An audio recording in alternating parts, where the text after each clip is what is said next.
Hello everyone, Jolene here from Bookworm Adventure Girl. Welcome back, and if you are new, thanks so much for checking out my channel. Please hit subscribe and stick around. It's a little bit dark out, so I'm hoping the lighting's okay. But today I am celebrating hitting 1,000 subscribers with a Q&A. And first I want to thank everyone who has helped make this milestone happen. The BookTube community is so incredible. And I know it might be cliche, and I know I've said it before, but I just feel so lucky to be part of this community. And I've met some great people along the way. So thank you, thank you, thank you. I put out a call for questions quite a while ago now, and a number of people responded. So I am just going to go ahead and read them as I have them here. And I will leave a link to everyone who has a channel in the description box below, so you can please go and check them out. The first questions are from Charlotte Malloy. Hi Charlotte. Charlotte is all the way in Bali and always has these beautiful backdrops for her videos. So Charlotte says, wow, congratulations Jolene. Well deserved. Thanks Charlotte, that's very kind. My questions are, how do you make the perfect hot chocolate? Is it okay to have pineapple on pizza? And if you could only take one book to a desert island with you, which would it be?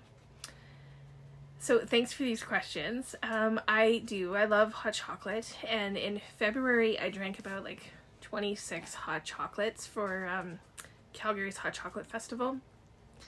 And there are some really good hot chocolates out there. For me, it's about consistency, so the flavor has to be consistent in every sip right until the end, because sometimes you don't get the flavor until like the last few sips, but it really needs to be consistent throughout the whole thing. Same with the creaminess, so making hot chocolate with milk or a milk alternative is, better than water, and it helps with the creaminess aspect, which I think is important. And then the topping, could be whipped cream, and some chocolate sauce is pretty good too. As for pineapple on pizza, so it's okay for other people to have it, but I am not a fan of pineapple at any time. So for me, it's a hard no. And then the third question is a little harder. The one book that I would take to a deserted island, like maybe a survival guide or something, so that I would know how to make a shelter, or like what berries to eat or not to eat, how to do that kind of thing. So that's probably not what she meant, Charlotte, but I figure if I'm going to be on a desert island, I have to think practically. So that's what I'm gonna do with that one. Next is Gemma from Gemma of Books. Gemma is in the UK, and Gemma says, woohoo, very well deserved, matey. Thanks, Gemma. A couple of questions from me. How old is your dog? And what's the most ridiculous thing he's done? And then 2, other than Margaret Atwood books, what is your favorite book by a Canadian author? Thanks for these questions.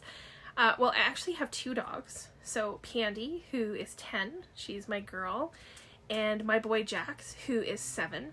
And the most ridiculous thing that Pandy does is she likes to find underwear that I have left on the floor to go into the laundry, and she drags them around the house, around the apartment. And she's funny about it because she waits until she knows that I've seen that she's taken them, and then she runs to get away from me, and she'll prance with them, hanging out of her mouth. So she's so proud of herself when she does it, and she thinks that this is a really fun game. The most ridiculous thing that Jax does is he loves being under the covers. So he likes sleeping under the covers at night.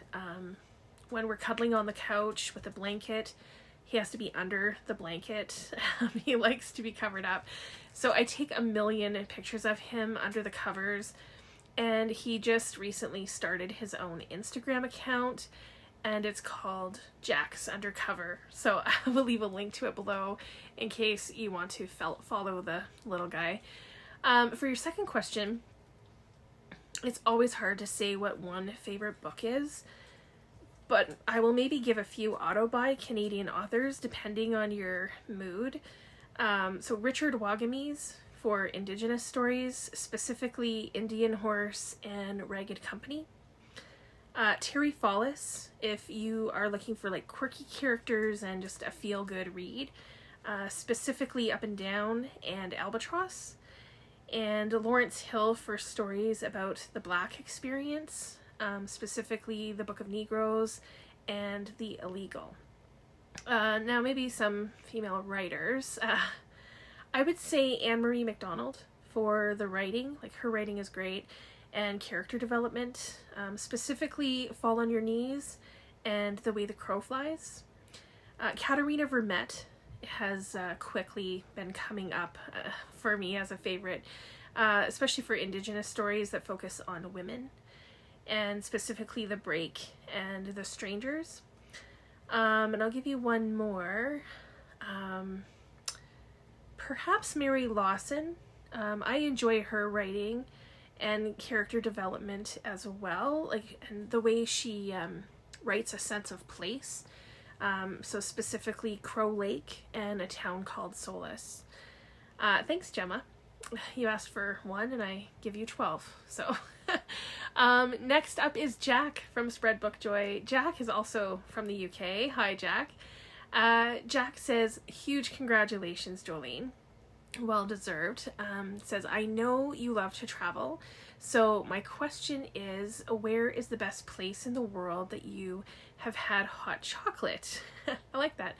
Also, outside of reading, what do you enjoy doing in your spare time? And any tips for aspiring booktubers? So great questions. I do love to travel. You're right. And I have to say that with the Hot Chocolate Festival here in Calgary, I don't have to go very far. This has been some of the best hot chocolates. The top ones this year were, for me, at The Bullet in Northwest Calgary, and also Pablo's Cheesecake Tart. Those were really, really good. I've also had a couple of amazing hot chocolates in New York, and the best chocolate that I've ever had was in like a little chocolate shop in Belgium.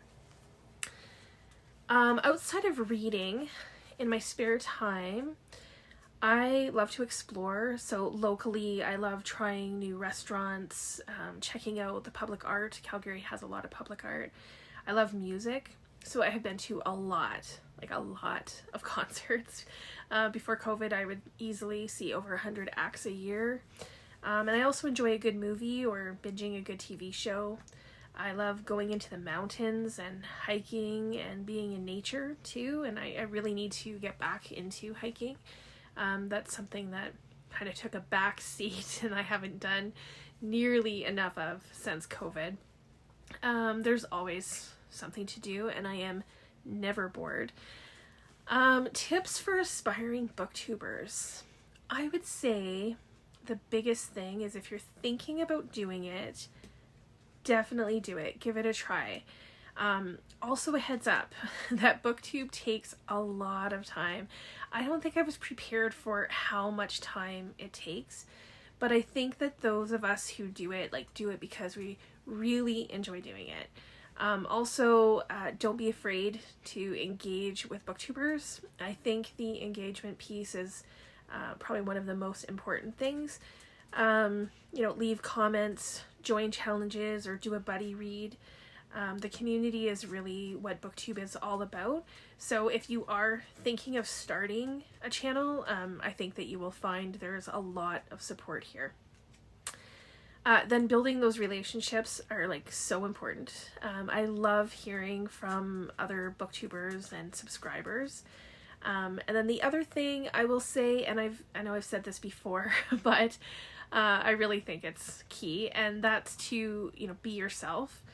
Don't try and copy anyone else or do something because it seems like the thing to do. If it's not your thing and you aren't into it, then don't do it.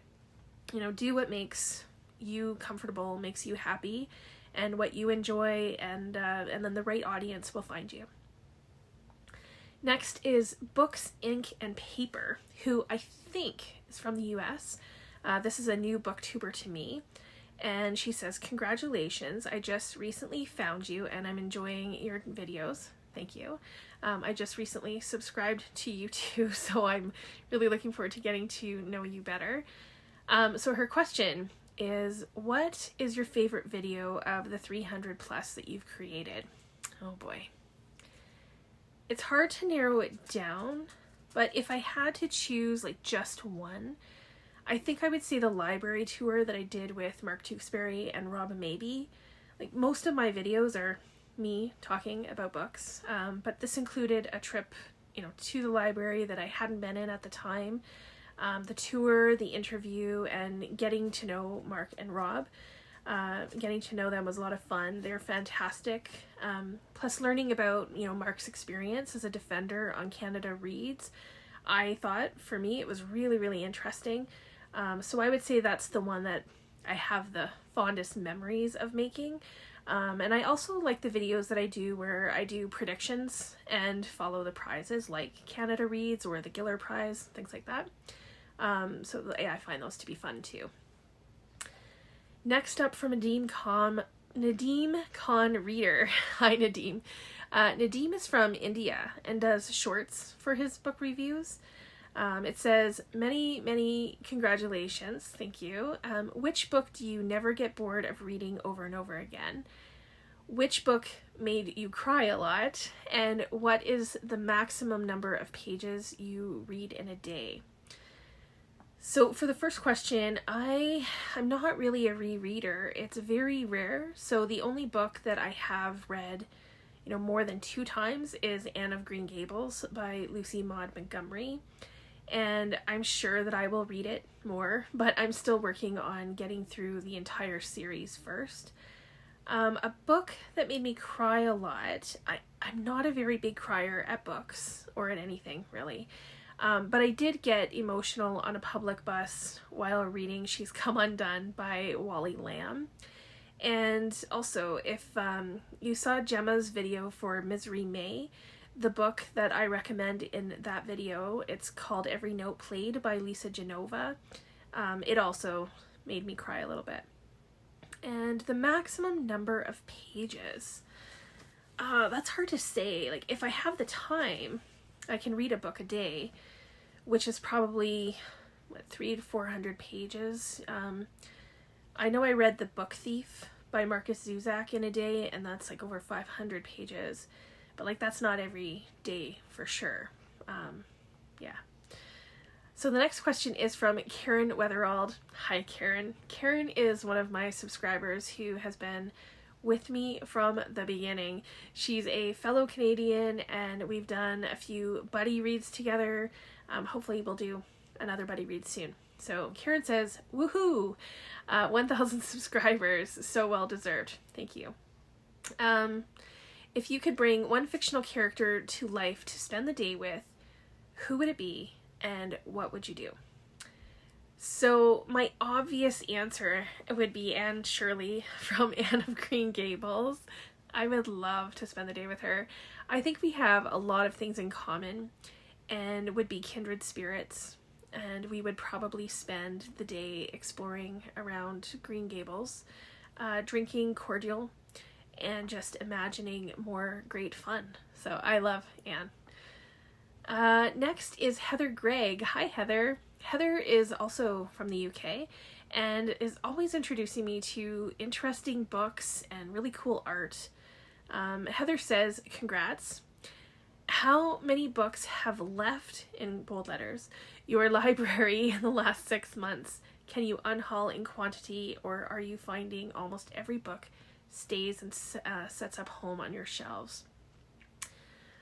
Oh, Heather. So my confession is that even though I am much better at unhauling books, because there was a time I would never get rid of books, I still can't do it in large quantities. I would say in the last 6 months, I've probably unhauled 15 to 20 books. So this is something that I still need to work on to make space for the books that I really, really want in my personal library. And it's also one of the reasons that I'm being picky about what books I bring into the library. So it's a work in progress. MJ from Reading This Life is in the US. And MJ says, congrats, Jolene. What is the one book you recommend over and over again? So the book that I have probably recommended the most is one of my all-time favorite books, and that's The Red Tent by Anita Diamant. I loved how this book was written and how it gives voice to women in the Bible in a way that I could never have imagined before. And it made me think about the stories of these women in an entirely new way. And I absolutely loved this book. Next up is Shannon from Shannon's Bookish Musings and Music. Hi, Shannon.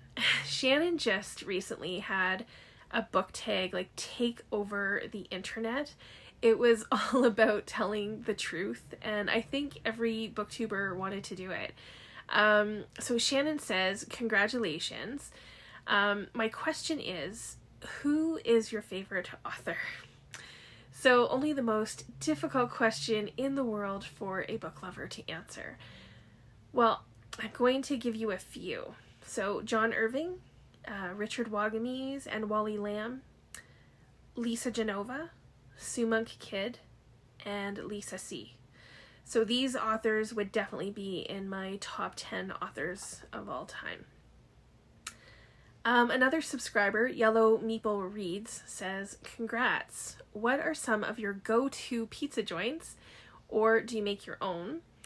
How many hours per day approximately do you spend on reading books? And what is the longest you have gone without reading any books?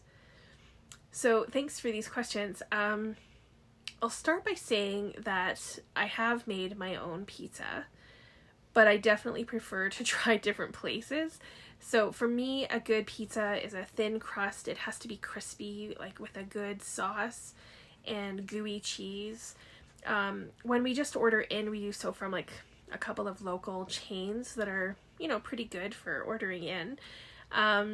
There's still a few places around me that I want to try and want to check out. Some of the pizza here in Calgary is a bit different than what I would typically have, but Sammy's in the southeast is good, and there's a spot in Inglewood that I still want to try. Lately, when we've ordered in, I've been getting the barbecue chicken pizza, so that's been a staple lately. Your next question, how many hours per day do I read? I try to read every day. Sometimes it might only be half an hour. Sometimes it's 2 to 3 hours. And on the weekend, if I have nothing going on, then I might read 4 to 5 hours.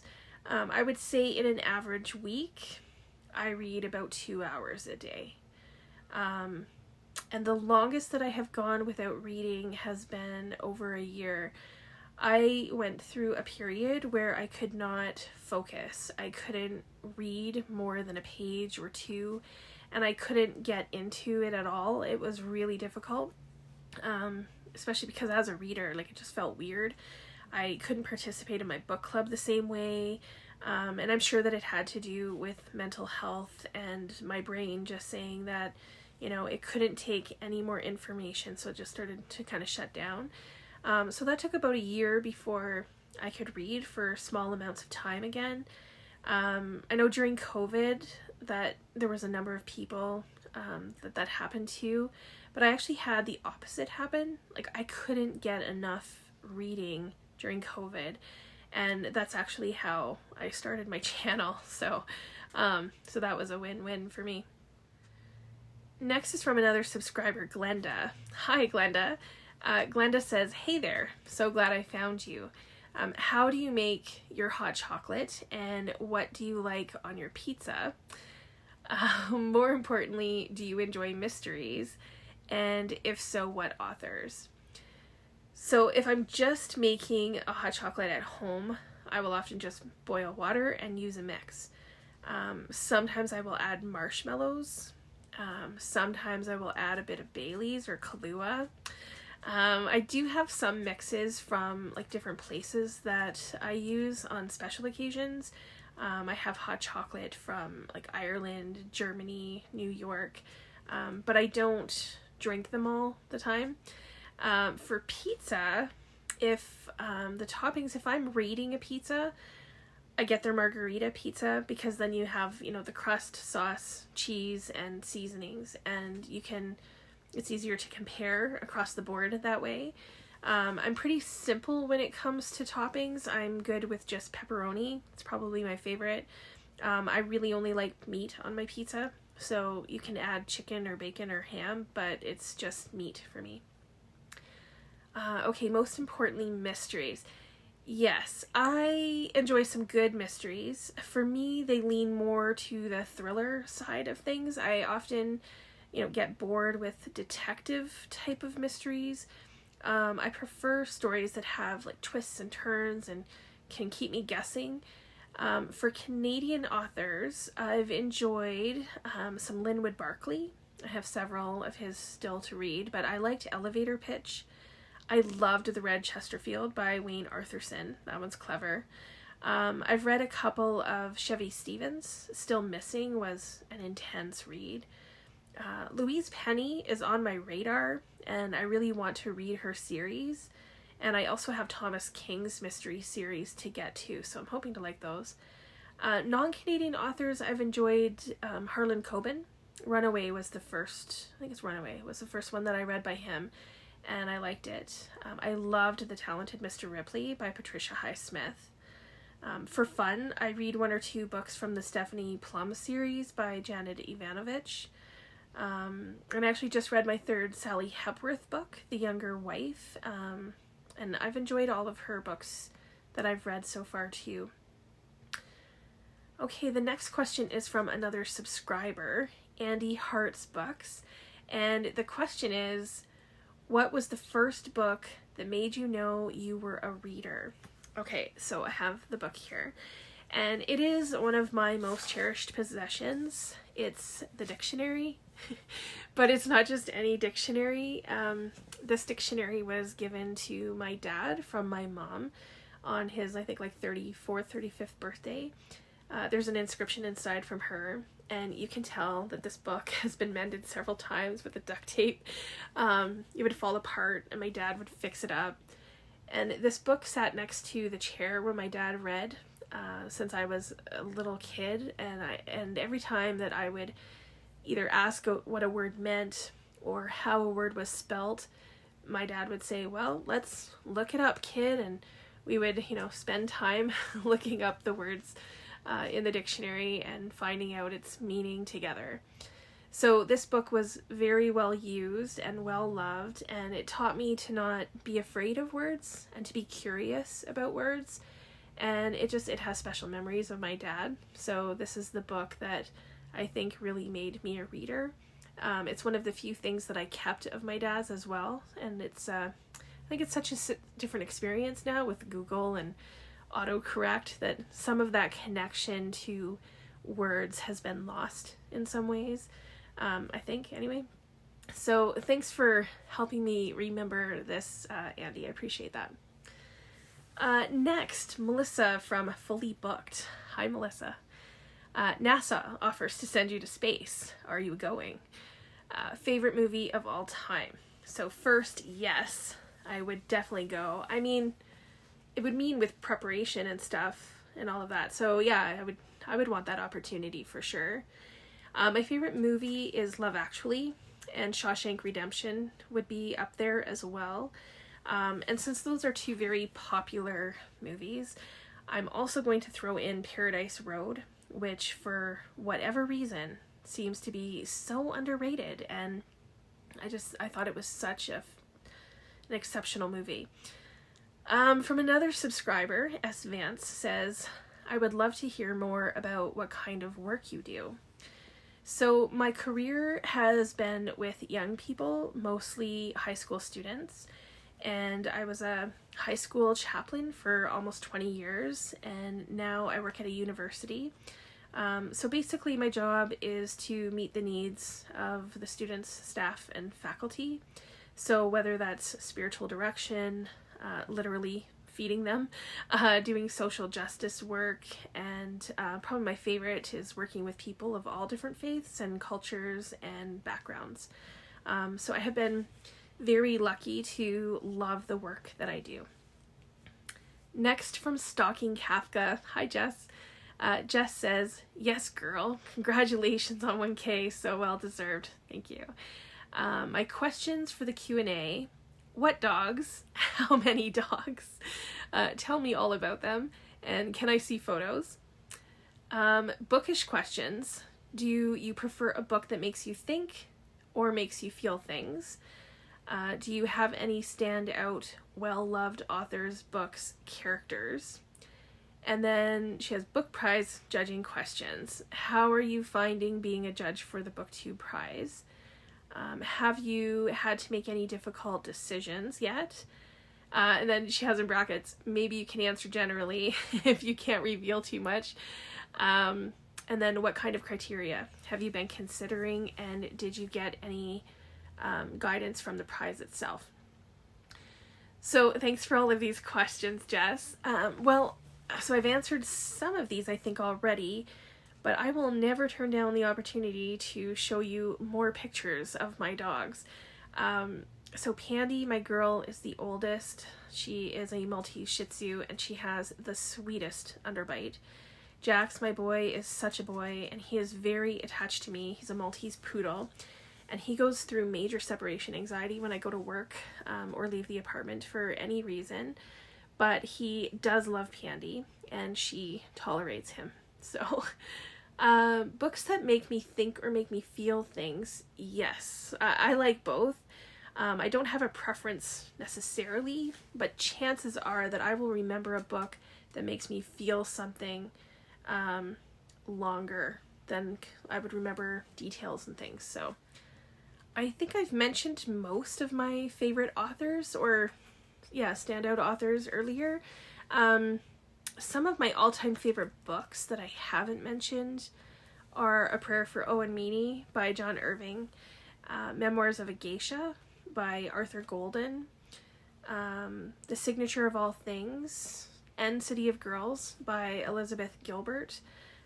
Those are more of my favorites. Those would be good ones. For the BookTube prize questions, I am enjoying judging the prize, more so this year than last year.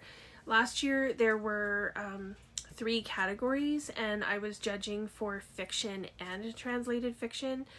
And this year there are just 2 categories, and I am judging for fiction, and I find like one category to be much easier.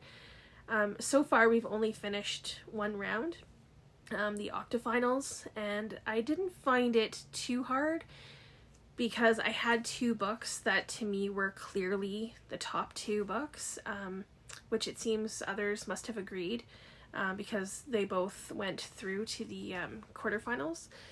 I guess the hardest part for me was figuring out what my 3rd book was, because there was nothing in the other 4 books that really made them distinct enough to easily put one in the top 3. So I was really fine with, any of the other 4 going through.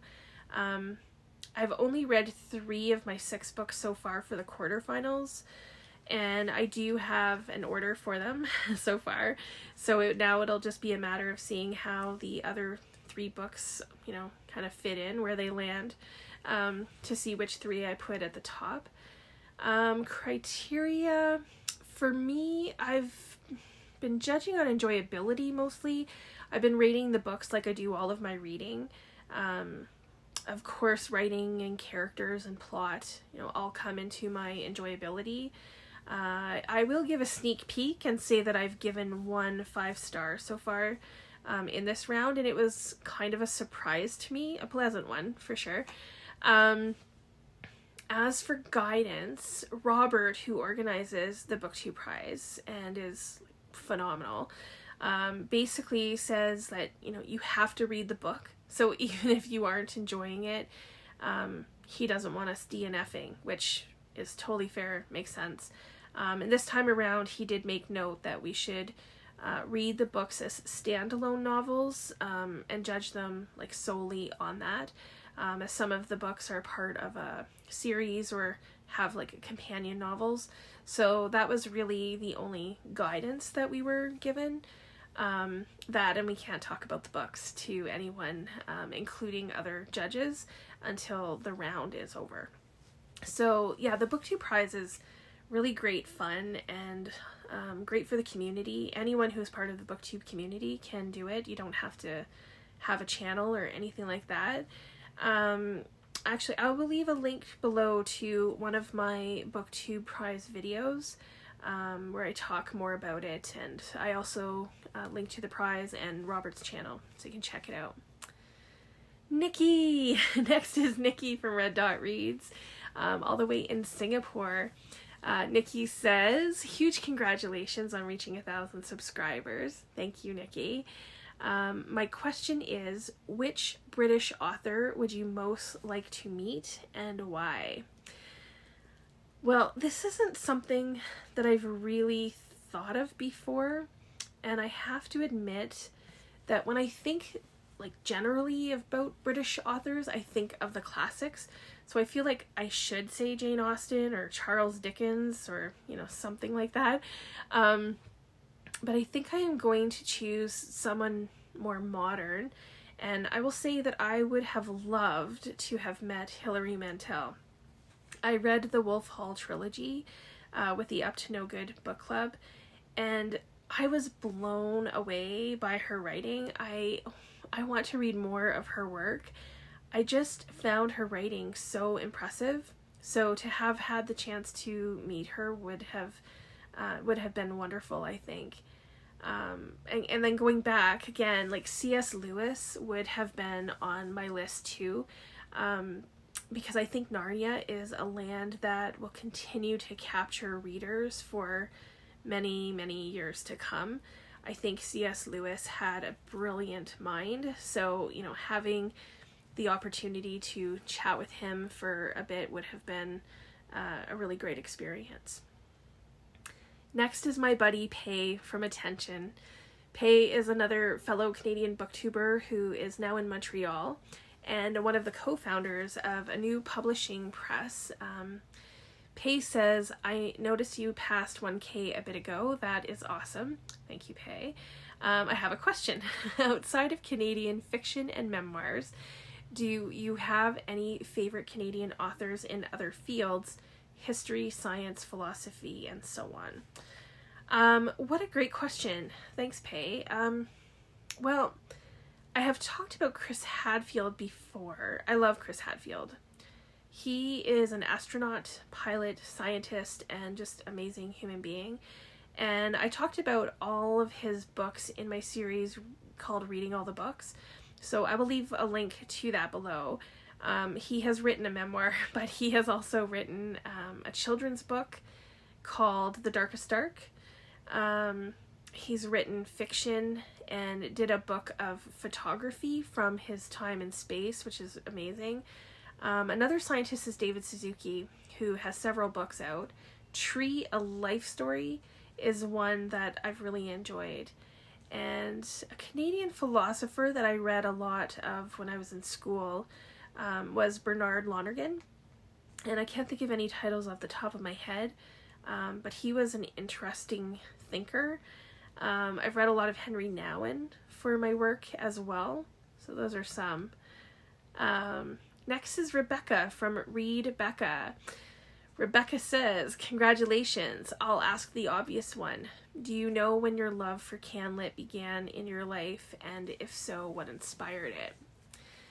Well, I don't think I have ever been asked this question before, and I had to really think about this a bit because it wasn't really obvious to me. But I think I can say 3 things. So one is that Robert Munsch, the children's author, came to my hometown when I was in like grade 6 maybe, and I thought that was so cool. Not only that he was, you know, the author of these books that I knew and Canadian, but that he had come all the way to my town in northern BC. And number 2, followed that up with a visit from Eric Wilson to my public library when I was like 10. And he read from his book called Code Red at the Super Mall, which takes place at the West Edmonton Mall. And it was a place that I had been to, like, that I could imagine. And when he was reading, he left us on a cliffhanger that all of us in the room wanted to know, you know, what happens next. Then when I had the opportunity to meet him, he commented on a pin that I had on my jacket from the Calgary Winter Olympics that I had been to that year. And his kindness always stayed with me. So these 2 encounters with Canadian authors taught me that Canadians have, you know, something to say, that there are stories out there that I can relate to and that, you know, maybe others can learn from. And then the third thing is actually BookTube. So before I started my channel, I read CanLit. I was interested in it and learning about new authors. But 2, well, maybe 3 things happened simultaneously. One was that I was following Canada Reads, like I do, and I was connected to my friends at Canada Reads American Style, and they were doing really interesting things with Canada Reads on their podcast. And 2, the other thing was that I got the idea of reading all of Margaret Atwood's books over a year. And thought, you know, how would I document that? And then while reading Atwood, I realized how much she and others have done for Canadian literature. You know, starting by just acknowledging that it exists and, you know, thought, how can I bring more attention to my own country's literature? And then the third thing was the pandemic. So I had time and it needed something to do. So I was inspired by all of that to start this channel. And at first, like, probably if you look back at like earlier videos, I knew that I would talk about CanLit because I do read it, but I wasn't as focused. And then once I realized that it was something I could offer the BookTube community, then I really got into it and that way as well. So my love for CanLit has, you know, continued to grow over time. And I hope that that is something that will continue to develop. Okay, next from another subscriber, LadyKing. It says, congratulations on reaching 1,000. I am glad I was a part of that. It says, I have 2 questions for you. What do you do for a living, and do you have any siblings? Well, I've already talked a bit about what I do for a living. So I work in ministry with university students. Now, oddly enough, it's your second question that is a little trickier. Do I have any siblings? I consider myself an only child, and I am my mother's only child, so that is true. That being said, I do have a half-sister who is older than me, and like we have never lived together in the same home. And I also have a sister that I grew up with and is closer to me than my half-sister, but we are not blood related, so it's complicated. And the final question comes from Shelly. Shelly from Shelly Swearingen's library. Hi, Shelly. Shelly asks, what's your favorite snack? Well, if pizza is considered a snack, then I would say pizza. Or if chocolate is considered a snack, I would say chocolate. Especially right now with all of the chocolate Easter eggs around. But sometimes I just like a piece of toast with jam and a bit of brie cheese on it. It's comforting and it reminds me of a special time and special people when I was in Switzerland in 2014. So that's kind of a go-to for me. So those are all of the questions. I hope I got them all. If I missed you, please let me know in the comments below. It was not meant to happen. Last time I did this, I missed Shelly, of all people, and I ended up doing a part 2 so that I could include her question. And then anyone else, I guess, who answered or asked follow-up questions, I included them. So I'm keeping my fingers crossed that I got everyone this time. Thanks again to everyone for asking questions, for everyone who subscribes and watches and comments and follows along. I really, really appreciate that you are part of this BookTube adventure. As always, I look forward to chatting with you in the comments. Enjoy the rest of your day, and don't forget to make every day an adventure.